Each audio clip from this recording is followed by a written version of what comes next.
കോഴിക്കോട് ഓമശ്ശേരി പുത്തൂറങ്ങാടിയിൽ ഓടിക്കൊണ്ടിരുന്ന ഒരു ഓട്ടോറിക്ഷയ്ക്ക് തീപിടിച്ചെന്ന് നേരത്തെ പറഞ്ഞു. ഇലക്ട്രോണിക് ഉപകരണങ്ങളുമായി പോയ ഓട്ടോറിക്ഷയ്ക്കാണ് തീപിടിച്ചത്. അജി കുഞ്ഞുമോഹൻ വാർത്തയുടെ അപ്ഡേഷനുമായി ചേരുന്നു. പറയാ അജി, ഞാൻ ആ ദൃശ്യമാദ്യം ഒന്ന് പ്രേക്ഷകരെ കാണിച്ചു തരാം. ഓടിക്കൊണ്ടിരുന്ന ഒരു ഓട്ടോറിക്ഷയാണ് ഇങ്ങനെ നിന്ന് കത്തുന്നത് എന്ന് നിങ്ങൾ മനസ്സിലാക്കുക. അജി കുഞ്ഞുമോഹൻ വിവരങ്ങളുമായി കോഴിക്കോട് നിന്ന് പറയൂ അജി.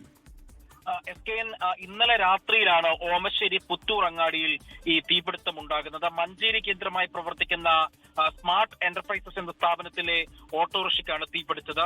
ഇലക്ട്രോണിക്സ് ഉപകരണങ്ങളുമായി ഈ മുക്കം ഭാഗത്തേക്ക് പോകുകയായിരുന്ന ഓട്ടോറിക്ഷയാണ് പെട്ടെന്ന് ഓട്ടത്തിനിടയിൽ തീപിടിക്കുന്നത്. ഈ പെട്ടെന്ന് തീപിടുത്തം ഉണ്ടായപ്പോൾ തന്നെ അത് ശ്രദ്ധയിൽപ്പെട്ട ഡ്രൈവർ ഈ പുത്തൂർ അങ്ങാടിയിലെ കടയുടെ മുന്നിലേക്ക് ഇടിച്ചുകയറ്റി നിർത്തുകയായിരുന്നു. പെട്ടെന്ന് തന്നെ വാഹനത്തിൽ ഉണ്ടായിരുന്ന ഇലക്ട്രോണിക്സ് ഉപകരണങ്ങളെല്ലാം തന്നെ മാറ്റിയതിനാൽ വൻ ദുരന്തമാണ് ഒഴിവായത്.